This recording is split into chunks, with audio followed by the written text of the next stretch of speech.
Hello बच्चों, welcome back class 12 students. आज हम अपने टॉपिक को कंटिन्यू करने वाले हैं। लाइन चार्ज के ऊपर इलेक्ट्रिक फील्ड इंटेंसिटी किस तरह से वेरी करती है और उसके ऊपर कौन कौन से फैक्टर्स है जो इफेक्ट डालते हैं, तो उसके लिए आगे बढ़ते हैं। जो फर्स्ट ऑफ ऑल हमें पता है, जो लाइन चार्ज जब क्या हो कंटिन्यूसली प्रेजेंट होता है किसी भी लाइन के ऊपर, कंडीशन क्या, वो स्ट्रेट लाइन भी हो सकती है और कर्व लाइन भी हो सकती है। तो हम क्या बोल सकते हैं, when a charge is continuously present on a line, whether it is a straight or curved, then this density is known as the linear density of charge। और linear density of charge को हम denote करते हैं किससे, lambda से। और अगर बात करें इसको हम रिप्रेजेंट कैसे कर सकते हैं, जैसा हमें पता है कि charge present per unit length हमारे पास क्या होता है, लीनियर डेंसिटी होती है चार्ज की, तो ये लेंथ के अकॉर्डिंग ही वेरी करती है। तो देखिए यहाँ पर हम क्या लिख सकते हैं, जो लैम्डा है वो इक्वल टू क्या हो जाएगा, क्यू डिवाइडेड बाई एल, जहां पर क्यू क्या है, चार्ज, और चार्ज की ऐसा यूनिट क्या होती है, कूलम, और एल क्या है, लेंथ, और लेंथ की ऐसा यूनिट क्या होती है, मीटर। तो इसीलिए हम इसकी ऐसा यूनिट भी डिफाइन कर सकते हैं जो क्या होती है, कूलम पर मीटर होती है। तो ये लीनियर डेंसिटी ऑफ चार्ज हमारे पास क्लियर हो गया कंसेप्ट। अब इसके बाद हम इसकी स्टडी कर सकते हैं कि किस तरह से वेरी करती है। तो उसके लिए लेट्स मूव फर्दर। अब हमने क्या किया है, एक लीनियर चार्ज डिस्ट्रीब्यूशन कंसीडर कर लिया, जैसे आप यहां पर ये देख सकते हैं। देखो इस तरह से ये पूरा का पूरा क्या है, यहां से हम बता सकते हैं ये क्या है, लाइन चार्ज प्रेजेंट है। जब चार्ज क्या है, कंटिन्यूसली प्रेजेंट है किसके ऊपर, एक स्ट्रेट लाइन के ऊपर। और इसके ऊपर जब हम क्या करते हैं, यहाँ पर कोई भी एक एलिमेंट ले लेते हैं डीएल लेंथ का, और यहाँ पर भी कोई भी एलिमेंट ले लेते हैं डीएल लेंथ का, ठीक है। और यहाँ पर हम एक पॉइंट मान लेते हैं ओ, इस तरह से, और इस ओ की स्ट्रेट डायरेक्शन में हम यहां पर एक लाइन कंसीडर कर लेते हैं। और इस पी पॉइंट से इस ओ का डिस्टेंस अगर हम क्या कंसीडर कर लेते हैं, कैपिटल आर कंसीडर कर लेते हैं। ये बात यहां पर क्लियर होगी। और ऐसे ही अगर हम यहां पर इन दो स्मॉल एलिमेंट्स जो जो क्या क्या है, डीएल डीएल लेंथ ईच के हैं, अब यहां से अगर हम इनका जो डिस्टेंस है पी पॉइंट तक का, उसको अगर हम डिनोट कर लेते हैं स्मॉल आर से, similarly from this one also, तो इस तरह से हमारे पास स्ट्रक्चर क्रिएट हो जाता है। और उसके अलावा अगर हम देखें, इस पॉइंट को हम नाम दे देते हैं ए पॉइंट और इसको नाम दे देते हैं बी पॉइंट। ये बात यहां तक क्लियर है हमें। और अगर ऐसे ही ये जो दो डिफरेंट लेंथ एलिमेंट्स लिए हैं डीएल लेंथ के, इनका अगर हम डिस्टेंस ओ से ले लेते हैं क्या, ये भी डिस्टेंस अगर हमने ले लिया क्या, एल, और सिमिलरली अगर ये डिस्टेंस भी यहां से हमने ले लिया क्या, एल, तो इसमें यहां पर कोई भी इश्यू नहीं है अब तक। तो अब देखिए ये डायग्राम मैंने ड्रॉ क्यों किया है, ताकि हमें यहां से समझ में आ जाए। तो देखिए यहां पर क्या है, ये हमारा एक लेंथ एलिमेंट है, यहां पर ए पॉइंट कंसीडर किया है और यहां पर बी पॉइंट कंसीडर किया है। ए पॉइंट ये है और बी पॉइंट ये है। और यहां पर एक एक्स एक्सिस के ऊपर हमने पी पॉइंट को कंसीडर किया, दिस वन। ये क्या है, ये इस पर्टिकुलर ओ पॉइंट से कितनी दूरी पर है, कैपिटल आर डिस्टेंस की दूरी पर है। सिमिलरली जो हमने जो ए और बी रेस्पेक्टिव पॉइंट्स पर जो डीएल लेंथ के एलिमेंट्स कंसीडर किए हैं, ये कितने डिस्टेंस की दूरी पर है, एल और एल की रेस्पेक्टिव दूरी पर है, जैसा हमने इसके माध्यम से भी आपको शो किया है, ठीक है। उसके बाद अगर हम इन दो स्मॉल एलिमेंट्स का अगर लेंथ जो डिस्टेंस है वो क्या लेते हैं, small R small R, similarly as it is mention in this figure. तो ये बात हमें यहाँ तक क्लियर हो गई। इसके अलावा जब हम देखते हैं, अगर इस लेंथ एलिमेंट के कारण जो इलेक्ट्रिक फील्ड इंटेंसिटी यहाँ पर क्रिएट होती है क्या, E1, उसको हम मान लेते हैं स्मॉल एलिमेंट है, तो इलेक्ट्रिक फील्ड इंटेंसिटी भी क्या कंसीडर कर लेते हैं, स्मॉल। ऐसे ही अगर इस पर्टिकुलर एलिमेंट के कारण हम कंसीडर करते हैं यहाँ पर, तो वो क्या हो जाएगी, DE2 हो जाए। ये बात यहाँ तक क्लियर है। अब मैं यहाँ से इस पर्टिकुलर फिगर को रिमूव करने का काम करूंगा ताकि हम यहाँ पर इसको सोल्व कर सकें। तो यहाँ तक ये चीज क्लियर है। अब ये क्लियर होने के बाद हम यहाँ से क्या कर सकते हैं, यहाँ पर सोल्व आउट करने का काम करेंगे क्वेश्चन को।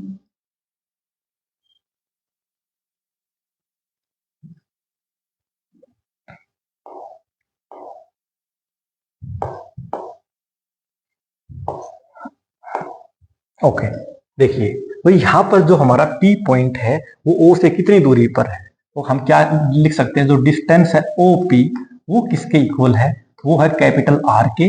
सिमिलरली हम यहाँ पर क्या लिख सकते हैं, जो स्मॉल एलिमेंट्स हैं जिनकी लेंथ कितनी है, डीएल लेंथ के हैं, दोनों ही एलिमेंट्स कितनी लेंथ के हैं, डीएल लेंथ के हैं। और इन दोनों डिस्टेंस की जो दूरी है वो कितनी है, जैसे कि अगर बात करें ओ ए और ओ बी दोनों एक दूसरे से दोनों ओ पॉइंट से कितनी दूरी पर है, ये है हमारे पास स्मॉल एल पर। ये बात हमें यहां से क्लियर है, कितनी दूरी पर है, स्मॉल एल की दूरी पर है। ये बात यहां तक क्लियर हो गई, क्योंकि ये साथ साथ हम पहले ही बता चुके हैं आप लोगों को, ठीक है। और जो यहां पर फिर उसके बाद देख लेते हैं, वो जो ओ से सॉरी वेट ए मिनट, जो P पॉइंट से B की दूरी है पी बी, और ऐसे ही जो P पॉइंट से A पॉइंट की दूरी है PA, इसको हम क्या लिख सकते हैं, स्मॉल r लिख सकते हैं, क्योंकि ये बात हमने पहले ही कंसीडर कर ली है। इसके बाद नेक्स्ट पॉइंट देखते हैं। ये लेंथ एलिमेंट हो गई। अब उसके बाद देख लेते हैं, अगर लैम्डा हमने क्या कंसीडर कर, लैम्डा क्या कर लिया हमने consider, linear density of charge ले लिया, लीनियर डेंसिटी ऑफ चार्ज, ठीक है।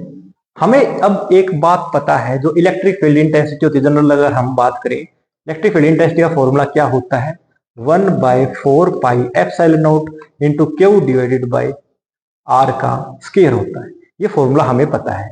अब इसी फॉर्मूले को हम यूज करके क्या नोट डाउन करेंगे कि हम यहाँ पर P पॉइंट पर इलेक्ट्रिक फील्ड इंटेंसिटी दोनों पॉइंट के कारण क्या क्या होगी उसको लिखेंगे। तो उससे पहले एक पॉइंट हमें देखने की आवश्यकता है कि जो P पॉइंट पे है इसके कारण जो चार्ज प्रेजेंट है। अब हमें पता है, जो अगर मान लिया इस पूरे चार्ज के ऊपर जो टोटल चार्ज हम कंसीडर करते हैं वो क्या है, पर्टिकुलर पॉइंट पर क्यू है। तो अगर डीएल लेंथ एलिमेंट के लिए लेंगे तो उसके लिए जो टोटल चार्ज होगा वो क्या हो जाएगा, क्यू इंटू तो हमारे पास यहां पर क्या हो जाएगा, देखिए ये बात हमें यहां तक क्लियर है। अब हमें पता है जो लीनियर डेंसिटी ऑफ चार्ज है लैम्डा, लैम्डा किसके इक्वल होती है, वो होती है charge present per unit length के। तो यहां से क्या लिखा जा सकता है, जो क्यू है वो किसके इक्वल आएगा, लैम्डा एल के इक्वल आएगा। ये बात तो यहां तक हमें क्लियर है। तो अब इसकी हेल्प से हम क्या लिख सकते हैं, यहां पर DE1 भी लिख सकते हैं। तो DE1 क्या हो जाएगी, 1/4 पाई एप्सिलॉन नॉट, और क्यू की जगह हम क्या वैल्यू प्लेस करेंगे, ये वाली वैल्यू प्लेस करेंगे लैम्डा इंटू एल। तो यहां पर मैं क्या कर दूं, लैम्डा इंटू में एल और डिवाइडेड बाय यहाँ का जो डिस्टेंस है, देखिए P पॉइंट से इसका जो डिस्टेंस है वो कितना है, वो है r। तो क्या लिखते हैं हम, स्मॉल r का स्क्वायर। सिमिलरली अगर हम DE2 की बात करते हैं वो भी क्या हो जाएगा, 1/4 पाई एप्सिलॉन नॉट और इंटू में lambda L divided bye r का स्क्वायर।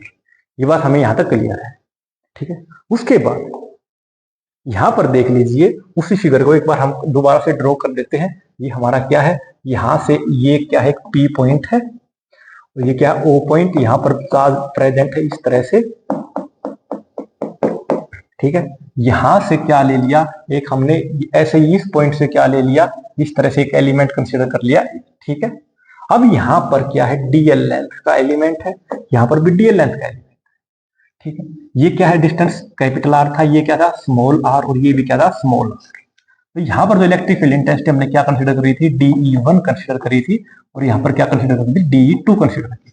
तो देखिए यही तो बात हमने अभी डिस्कस की थी, यही बात डिस्कस की थी, और यहां से हमें क्या पता लग गया था, E1 DE1 और DE2 दोनों की रेस्पेक्टिव जो वैल्यूज है वो क्या है, सिमिलर है। तो इसके लिए अब हम क्या कर सकते हैं, जब अगर हम यहां जनरली इनको क्या करवाएंगे, क्रॉस मैच करवाएंगे, तो ये क्या हो जाएगा, इनका आंसर आ जाएगा 0, ठीक है। तो इसलिए हम इनको रिजोल्व करने की जरूरत पड़ेगी। तो देखिए जब हम क्या करेंगे, इनको रिजोल्व करेंगे, किस किस को रिजोल्व करेंगे, DE1 और DE2। अब यहां पर देखिए ये P है, ये क्या है, X, और जब यहां से हम इस तरह से Y डैश जब हम ड्रॉ करेंगे, और ये एंगल कितना है, ये एंगल है थीटा, और ये भी एंगल कितना है, थीटा। तो सिमिलरली यहां से क्या हो जाएगा, ये एंगल भी थीटा हो जाएगा और ये एंगल भी थीटा हो जाएगा। ये बात तो समझ में आ गई। अब देखिए क्या होगा, उसके बाद रिजोल्व करेंगे। तो देखिए ये क्या है, DE1। तो DE1 का x एक्सिस के अलोंग क्या होगा, PX के अलोंग हो जाएगा DE1 cos थीटा। तो देखिए DE1 cos थीटा किसके अलोंग होगा, ये होगा PX के अलोंग। और D E one sine theta किसके अलॉन्ग होगा, D E one sine theta ये किसके अलॉन्ग होगा, पी वाई डैश के अलॉन्ग। ये बात क्लियर है। सिमिलरली अगर हम बात कर लेते हैं किसके लिए, ई डी ई टू के लिए, तो उसके लिए कोस थीटा तो किसके अलॉन्ग होगा, D E two cos theta वो तो किसके अलॉन्ग हो जाएगा, पी एक्स के अलॉन्ग ही होगा। लेकिन अगर बात करें D E two sine theta ये वो किसके अलॉन्ग हो जाएगा, पी वाई के अलॉन्ग। तो क्या लिख सकते हैं, D E two sine theta वो किसके अलॉन्ग हो जाएगा, पी वाई के अलॉन्ग। अब हमें यहां से क्या दिखाई दे रहा है कि जब हम बात करेंगे summation D E sine theta की, तो देखिए एक जो D E one sine theta वो क्या है डाउनवर्ड डायरेक्शन में, और D E two sine theta वो क्या अपवर्ड डायरेक्शन में। तो इनका जो समेशन है वो रिजल्ट आएगा वो क्या करेंगे, एक दूसरे को कैंसिल आउट, तो ये क्या हो जाएगा, जीरो। तो हमारे पास जो टोटल ई होगा ना वो सिर्फ किसके कारण होगा, समेशन डी ई कोस थीटा के कारण होगा। ये बात हमें यहां तक क्लियर है, ठीक है। तो अब हम यहां से ऊपर वाले पोर्शन को रब कर सकते हैं।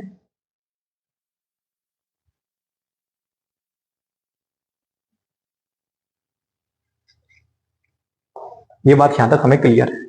अब देखिए इसके बाद क्या हुआ, तो हम यहां क्या लिख सकते हैं, समेशन डी की वैल्यू क्या थी वो हमने कैलकुलेट की थी, 1/4 pi epsilon naught lambda D L divided bye क्या था हमारे पास, वो था स्मॉल आर का स्क्वायर और इनटू में क्या था, कोस थीटा। ये बात हमें यहां तक क्लियर है। उसके बाद देखते हैं क्या, देखिए अगर हम ट्राइंगल कंसीडर कर ले, कोई भी एक ट्राइंगल कंसीडर कर लो, आप सिंपली बोल सकते हो ये अगर पॉइंट क्या था हमारा बी पॉइंट था, ये पॉइंट क्या था हमारा ए पॉइंट था। तो अगर हम ट्राइंगल कंसीडर कर ले कौन सी, इस तरह से देख लीजिए, ये क्या हमारा एंगल थीटा है, ये क्या है लेंथ स्मॉल आर, और ये क्या है कैपिटल आर, और ये क्या है स्मॉल। तो यहां से हम क्या लिख सकते हैं, जो टेंजेंट थीटा को यहां से हम लिख सकते हैं क्या, capital R divided by R लिख सकते हैं। तो यहां से हमारे पास जो एल आएगा, एल इक्वल टू क्या आ जाएगा, टेंजेंट थीटा इनटू में आर लिख सकते हैं। तो जब हम दोनों तरफ डिफरेंस करेंगे तो क्या आ जाएगा हमारे पास, डी एल इक्वल टू आ जाएगा R into secant square theta और डी थीटा।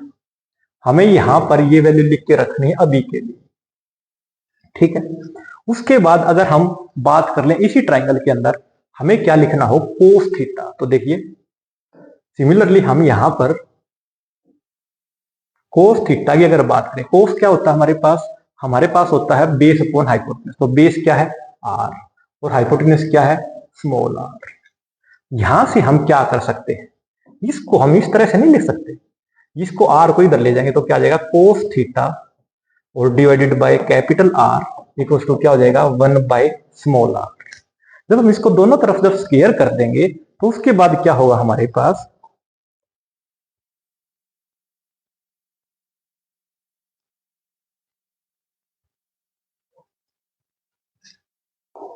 उसके बाद हमारे पास यहां क्या हो जाएगा वो देख लीजिए।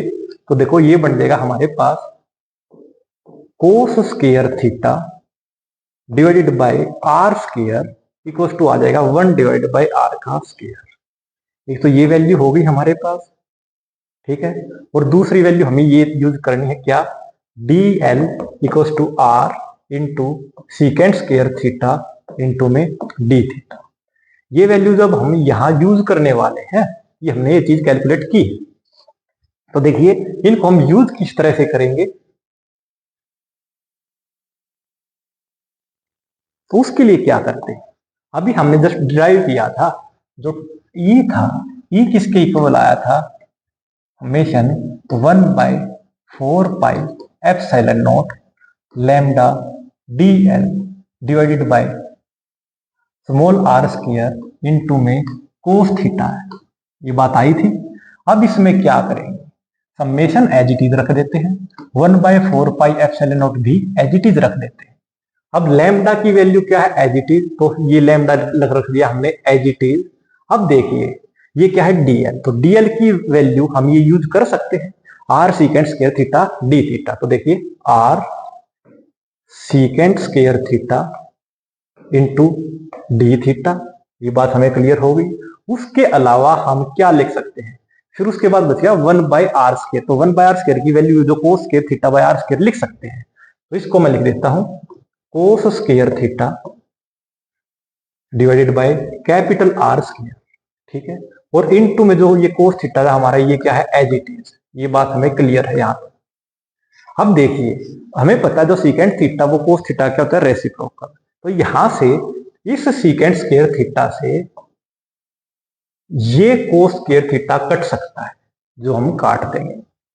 फिर उसके बाद आर की स्क्वायर से ये आर भी कट सकता है, बिल्कुल कट सकता है। उसके अलावा देखिए जो ये वैल्यूज हैं, ये क्या है, कांस्टेंट वैल्यूज है। तो इनको मैं यहां समेशन के साइन से बाहर लिख सकता हूं। तो इक्वल टू क्या आ जाएगा, लैम्डा डिवाइडेड बाय 4πε0 समेशन, या समेशन की बजाय अब हम क्या कर लेते हैं, इंटीग्रेशन सिंबल को यूज कर लेते हैं। तो जब हम इंटीग्रेशन सिंबल को यूज करेंगे इस तरह से, और क्या हो जाएगा हमारे पास, यहां से जो वैल्यू बचेंगी वो क्या बची है, वो बची है हमारे पास सिंपली कोस थीटा और इनटू में डी थीटा। उसके अलावा जो आर भी तो टर्म बची थी, तो इस आर को भी हम इससे बाहर ही लिखेंगे। ये बात हमें क्लियर हो गई। अब उसके बाद जो नीचे वाले पोर्शन का जो काम है ये यहां पर खत्म हो गया है। अब उसके बाद आगे चलते हैं। अब उसके बाद देखिए, जब यहां से हम इंटीग्रेशन करें, अब देखो वैल्यू क्या है, नीचे वाले एंगल को यहां से लेकर यहां तक के एंगल को अगर हम वैल्यू मान लेते हैं इसकी θ1, क्योंकि ये डाउन क्वाड्रेंट में है तो इसको हम लेंगे -θ1, और ऊपर वाले इस क्वाड्रेंट को हम लेंगे क्या, इसको लेंगे +θ2। तो जो हमारी जो लिमिट रहेगी वो क्या रहेगी, ये रहेगी हमारे पास -θ1 से +θ2 तक। ये बात क्लियर है। अब हमें पता है कोस थीटा का इंटीग्रेशन क्या होता है, साइन थीटा होता है। तो बाकी टर्म्स को हम एज इट इज लिख लेंगे, क्या, E = लैम्डा बाय 4πε0 इंटू में r, ये तो टर्म है एज इट इज। और जब कोस थीटा का इंटीग्रेशन करेंगे तो क्या आएगा, साइन थीटा आ जाएगा। और साथ में लिमिट क्या है, डाउन वाली लिमिट है, लोअर लिमिट है -θ1 और अपर लिमिट है +θ2। ये बात क्लियर हो गई। जब इसमें नेक्स्ट स्टेप में हम यहाँ पर ये वैल्यूज पुट करेंगे, कौन सी, ये वाली वैल्यूज तो आएंगे एज इट इज, ठीक है। लेकिन अगर यहाँ पर पुट करेंगे तो ये क्या आएगी हमारे पास, साइन θ2 माइनस और ब्रेक, और यहाँ पर क्या आएगी, साइन ऑफ -θ1। ये बात बिल्कुल क्लियर है जी। अब उसके बाद देख लीजिए, लैम्डा बाय 4πε0 तो एज इट इज है, और इनटू में आर भी। अब यहां पर क्या होगा, ये तो गया साइन θ2, और हमें पता है साइन ऑफ -θ क्या होता है, माइनस साइन थीटा। तो माइनस माइनस बन के क्या हो जाएगा, प्लस। तो ये क्या हो जाएगा, प्लस का साइन θ1। तो ये हमारी क्या आ गई, ये हमारी आ गई इलेक्ट्रिक फील्ड इंटेंसिटी। तो इसी बात को अगर हमें प्रॉपर नोट्स क्रिएट करने हैं तो इसको हम यहां से भी नोट डाउन कर सकते हैं। अब देखिए, हमने क्या लिया था, हमने जो स्ट्रक्चर कंसीडर किया था वो यही तो था, ये है, इसके ऊपर ये कोई भी P पॉइंट है, यहां पर कोई भी DL एलिमेंट लिया है, यहां पर भी कोई दूसरा DL एलिमेंट लिया है, यहां से यहां तक का डिस्टेंस क्या था L, यहां से यहां तक का भी क्या था L, ये क्या था कैपिटल R, ये स्मॉल r, ये भी क्या स्मॉल r। ये पर्टिकुलर हमने क्या लिया था, थीटा, और ये भी क्या था, जनरली थीटा था। ये बात यहां तक क्लियर थी हमें। ये क्या था O पॉइंट, ये हमने क्या लिया था B पॉइंट, ये क्या था A पॉइंट। फिर यहां से इस तरह से हमने ड्रॉ कर ली थी, ये क्या थी Y, और ये क्या थी Y डैश, और ये यहां पर क्या थी X एक्सिस। उसके बाद देखिए, फिर उसके बाद हमने क्या किया, इसके अलोंग क्या थी DE1 थी, इसके अलोंग क्या थी DE2 थी।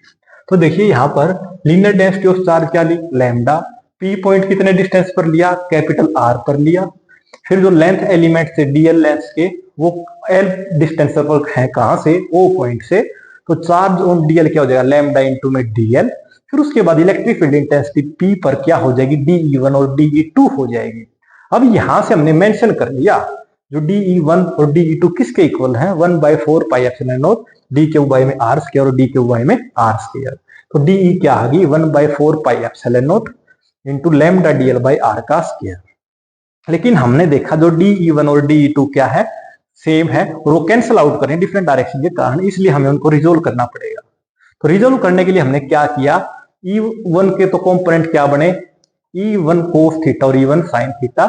कोस थीटा px के अलोंग, वो दोनों ही केसेस में px के अलोंग रहेगा, लेकिन E1 sine theta py dash के अलोंग था और E2 साइन थीटा py। तो ये क्या हो गए, ये वाला कंपोनेंट और ये वाला कंपोनेंट क्या हो गए, वर्टिकली ऑपोजिट हो गए। तो ये एक दूसरे को क्या कर देंगे, कैंसल आउट कर देंगे। तो इसीलिए हमने क्या लिख दिया, जो समेशन डी साइन थीटा वो क्या होगा 0। तो इसका मतलब ये हमें चाहिए ही नहीं। तो इसका मतलब जो टोटल ई रहेगी वो हमारी वो क्या रहेगी, वो रहेगी डी कोस थीटा के बराबर। तो ये वैल्यू हमने यहाँ पर पुट कर दी। फिर उसके बाद जब हमने ट्रायंगल कंसीडर करी थी, कौन सी, वो ट्रायंगल हमने ली थी ये वाली, इस तरह से, जिसका ये डिस्टेंस क्या था कैपिटल आर, ये क्या था स्मॉल आर और ये क्या था स्मॉल एल।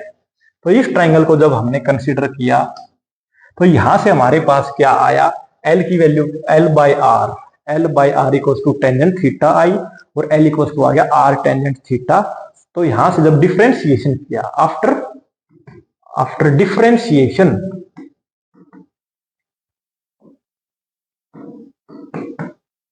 डिफरेंशिएशन क्या होगा, इसमें हमारा क्या आ गया dl equal to are into secant square theta D theta. Similarly जब इस ट्रायंगल का यूज करेंगे और वहां से कोस थीटा लिखें, कोस क्या होता है बेस अपॉन हाइपोटेन्यूज, तो क्या देगा r divided by small r. तो ये आ गया। अब इसके बाद क्या होगा, कोस थीटा और यहां से इसको क्या किया, इधर से इसको यहां लेके आए, तो हमारे पास क्या आ गया cos theta by r equal to 1 by small r. तो कोस स्क्वायर थीटा बाय, जब क्या कर दिया इसमें दोनों तरफ स्क्वायर कर दिया, स्क्वायर करेंगे जब, तो उसके बाद क्या आएगा cos square theta by r square equal to 1 by r square. फिर इन वैल्यूज को हम कहां पुट कर देंगे, इस वैल्यू में पुट करेंगे। कौन सी वैल्यू में, वो इस वैल्यू में जब पुट करेंगे, डीएल की जगह क्या पुट करेंगे, डीएल की जगह पुट करेंगे यहां से r into secant square theta, और यहां पर जो 1 बाय आर स्क्वायर है उसकी जगह क्या पुट करेंगे, उसकी जगह पुट करेंगे ये cos square theta by r square. तो वहां से क्या होगा, यहां से इस सीकेंड स्क्वायर थीटा से क्या कट जाएगा, ये कोस स्क्वायर थीटा कट जाएगा और इस आर की स्क्वायर से ये आर कट जाएगा।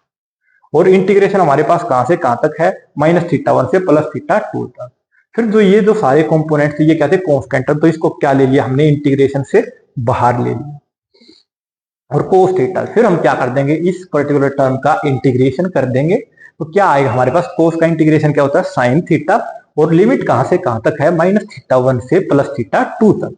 अब क्या हो जाएगा, ये थीटा स्क्वायर नहीं, ये है θ2, ये है θ1, हमें कंफ्यूज नहीं होना इसके बारे में।